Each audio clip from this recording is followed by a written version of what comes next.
Je suis Hélène Duguézou, je vis dans les monts d'Arrée, les montagnes usées de Bretagne, et je suis raconteuse d'histoires.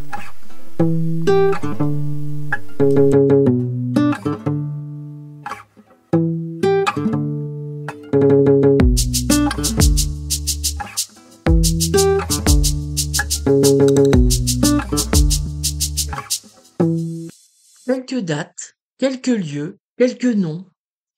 On sait bien peu de choses d'Anne Dieuleveux, dont jusqu'au nom est sujette à caution. Ce qu'on sait en revanche, c'est qu'elle ne s'en laissait compter, et qu'elle a, ça et là, laissé un souvenir cuisant à ceux dont elle a croisé la route, sur terre comme en mer. Anne, Marianne ou Ariane, elle voit le jour à Gourin, dans le Morbihan, le 26 août 1661. C'est donc une authentique Bretonne qui va embrasser quelques décennies après le monde de la flibuste. On ne sait rien de sa jeunesse, mais on peut imaginer qu'elle fut sombre, agitée et sans aucun doute peu respectueuse des convenances et des lois, puisqu'elle se retrouve déportée à l'île de la Tortue dans les Caraïbes.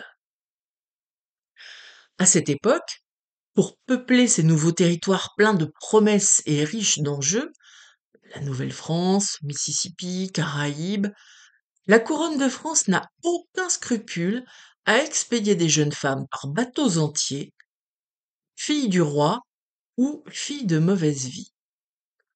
Au mi-temps du XVIIe siècle, dans certains de ces territoires, on compte 6 colons en âge de se marier pour seule femme blanche. C'est un peu juste. En vue de réduire ce déséquilibre et d'assurer le peuplement des colonies, Louis XIV subventionne par exemple entre 1663 et 1673 le passage en Nouvelle-France de près de 770 jeunes femmes. Quand les finances le permettent, il leur accorde une dot de 50 livres destinée à faciliter leur mariage et leur établissement. Ces filles, contrairement à une légende tenace, ne sont pas des prostituées, mais bien souvent des orphelines élevées à l'hôpital général de Paris. En Louisiane, on fait aussi appel aux filles du roi à l'époque de la Compagnie d'Occident. 120 jeunes femmes volontaires sont ainsi transportées entre 1719 et 1721. Il ne faut pas confondre les filles du roi avec les quelques 200 femmes de mauvaise vie déportées sur le Mississippi et dans les Caraïbes à la même époque, dans le cadre de la politique de bannissement inaugurée par la Régence. La plupart étaient enfermées à la salpêtrière pour mendicité, vagabondage, prostitution ou crime. L'une d'elles, nommée Marianne Lescaut, a d'ailleurs inspiré l'héroïne de l'abbé Prévost, Manon Lescaut. Il y a fort à parier que Anne Dieuleveux a plutôt fait partie de cette catégorie.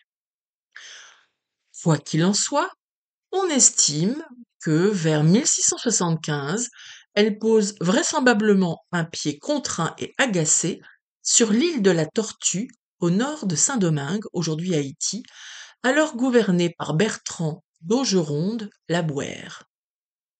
Elle convole en 1684 avec le boucanier morlaisien Pierre Lelong, premier commandant du Cap français, actuel Cap haïtien en Haïti. Elle regagne sa Bretagne natale à l'occasion de la naissance de sa fille Marie-Marguerite Yvonne Lelong, qui voit le jour à Morlaix en février 1688, avant de regagner les Caraïbes, son bébé sous le bras. Un premier veuvage la frappe lorsque Pierre décède à l'issue d'une rixe dans une taverne avec le flibustier hollandais Laurent de Graff, à Saint-Domingue le 15 juillet 1690. Anne se relève de cette disparition brutale et en 1691 épouse Joseph Chérel, dont on sait peu de choses, et qui, loi des séries, meurt 2 ans plus tard, laissant également un orphelin, Jean-François Chérel, né en 1692. Voici donc Anne 2 fois veuve et mère de 2 enfants. Quelque temps après, elle croise le chemin de Laurent Corneille Baldran dit de Graff, vous vous souvenez, hein, celui qui avait oxy son mari Pierre 3 ans auparavant. Le sang d'Anne ne fait qu'un tour. Elle voit rouge et provoque incontinent en duel le flibustier Berluet. Petit matin comme il sied, alors que Laurent sort sa lame de son fourreau, Anne dégaine son pistolet. La légende, déjà en marche, rapporte alors que le flibustier tombe sinon sous les balles, mais tout du moins sous le charme de cette harpie indocile et, un pied en mer et un genou en terre, la demande en mariage. Alors, soit dit en passant qu'il est déjà marié, mais c'est un simple détail. C'est le début d'une belle histoire d'amour. En 1693, il obtient l'annulation de son premier mariage, et Anne Dieuleveux et Laurent de Graff se marient au Cap en juillet 1693. 2 enfants naîtront de cette union flamboyante, Marie-Catherine de Graff et un fils qui meurt en très bas âge. C'est à partir de là que Anne devient Dieuleveux, une flibustière bretonne qui donne toute la pleine mesure de ses talents.